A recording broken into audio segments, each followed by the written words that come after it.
It was a year of belly button rings, Skechers and do-rags. We'd finally made peace with the serpent in the garden and begun a new bizarre chapter of celebrity. This is Times Square? That's Times Square, right there. Times Square. And its commodification. The final innings of a battle for home run supremacy. Bonds hits one high! Number 60 out of here! You can hear the sound of hair dryers roaring all over New York City, mascara popping because it's Fashion Week. The week when the culture gathered to sell its image, and the start of glowing praise for Jonathan Franzen's literary treatment of suburban existentialism. Writing novels is useless. That's the wonderful thing about it. It was the morning of album drops from Jay-Z and System of a Down. Mariah also has an upcoming movie called Glitter. And multiplexes were revving up for next weekend's splashy premieres. We could be in for a solid open to the trading day. Markets were humming. The culture, obsessed with how it got so lucky, gave airtime to a biography of billionaire Howard Hughes. He was absolutely the most amazing man that America has ever created, ever.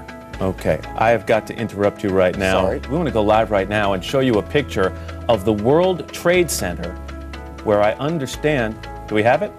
The news gave airtime as well to another man famous for his wealth.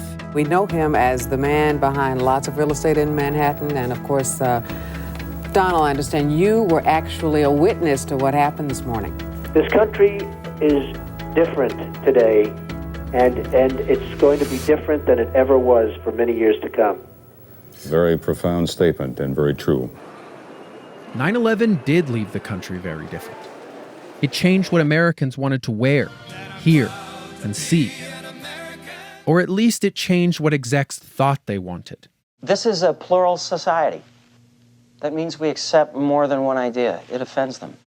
Studios pushed back films that showed a vapid, glittery New York, edited others to become more escapist, and delayed what felt a little too on the nose. We do not tolerate attacks on our citizens. Songs were pushed off the radio, with some DJs given a list of what not to play.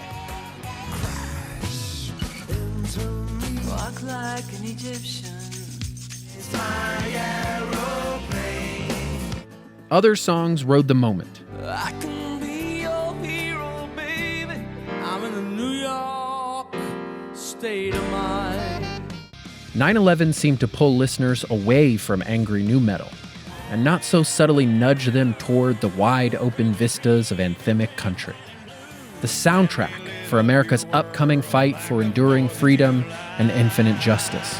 And you say we shouldn't worry about Bin Laden. Have you forgotten? The patriotic parade extended to wrestling. We are a proud people and damn proud to be Americans. And the flag waving made it to sports that were slightly less theatrical.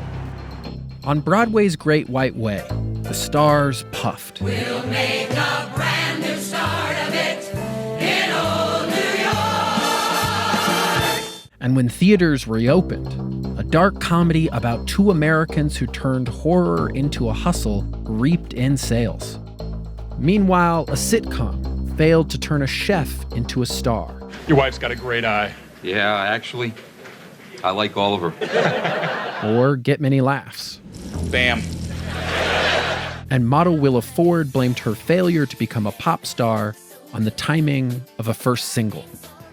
Without 9/11, we might have all seen inspired sequels to Forrest Gump or True Lies, which, lacking the gravity of the moment, were dropped. We might have listened to albums that look and sound different. Or fashion designer Miguel Adrever might be a household name, if it weren't for a poorly timed collection evoking Islam that forced him to close shop. Other art saw itself pulled in new meaning, like a 1974 High Wire act, or a smirky presidential portrait included in a show that had just opened in Soho. Looking at what came after, it's hard not to see a certain menace in the attempts to manage the messy emotions of trauma. If we're serious about bringing down Al-Qaeda and those who sail with it, the CIA needs authority to go after them anywhere in the world. Or the slew of content that followed as tacit justification for our wars overseas. But in the moment before, there was a brief plunge into raw, shared despair.